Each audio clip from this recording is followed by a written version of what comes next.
ঈদ মুবারক, ঈদ মুবারক, ঈদুল আজহা। আজকে ঈদের নামাজ পড়লাম আমরা আমাদের নিজের গ্রামের ঈদগাহ মাঠে।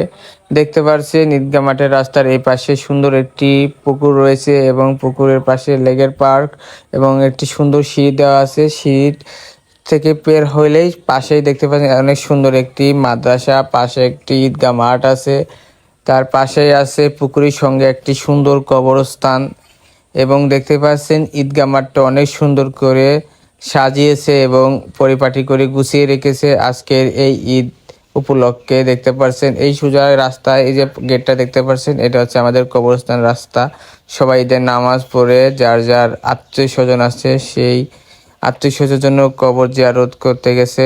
যার অনেক সুন্দর একটা পরিপাটি, কারণ গাড়িগুলো দেখতে পাচ্ছেন, কারণ অনেক অনেক দূর থেকে নামাজ পড়তে আসছেন।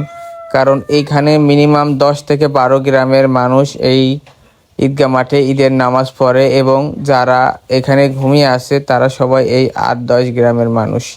যাই হোক, সবারই ঈদ কেমন কাটলো এবং ঈদ যাপনটা কেমন হচ্ছে সবাই সবার সাথে ভাগাভাগি করবেন। আজকে কোনো দুঃখ কষ্ট ভুলে আত্মীয় স্বজন এবং শত্রু সবাই একসাথে বন্ধু হয়ে আজকে ঈদটা আমরা সবাই উপভোগ করব।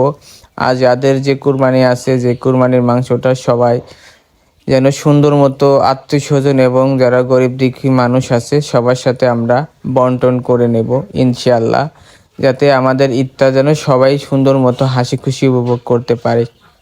এত সুন্দর করে সাজিয়েছে, দীর্ঘ 12 বছর পর আজকে নামাজ পড়লাম, অনেক সুন্দর এবং অনেক শান্তি লাগতেছে। ছোটবেলার স্মৃতিগুলো মনে পড়তেছে, বাট সেই ছোটবেলার আনন্দটা এখনো আমি পাচ্ছি না, কারণ আমার সেই বন্ধুগুলাই তো নেই। ছোটবেলায় যে বন্ধুদের সাথে ঈদে আসতাম, ঈদের নামাজ পড়তাম, তারা সবাই এখন প্রবাসে থাকে।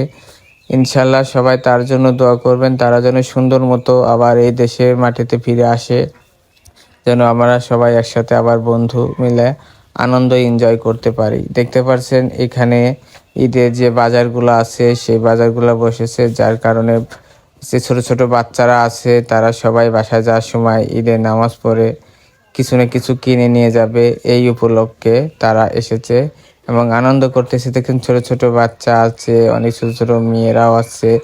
তারা তো এই যে সুন্দর একটা বাজারের মতো বসছে, খেলাধুলা আর গায়ে অনেক দোকান বসতো আমাদের ছোট সময়ে।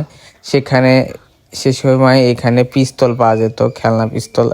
দেখতে পাচ্ছেন এখানে 4টা রাস্তা এবং ওই 3 রাস্তার মোড় এবং এই পাশে একটা রাস্তা আছে। এখান থেকে যার যার এই যে 4-5টা গ্রাম বললাম যে মিনিমাম 8-10 গ্রাম এই যে রাস্তাগুলো থেকে আসে, তাদের গ্রামগুলো দেখতে পাচ্ছেন। আল্লাহ হাফেজ।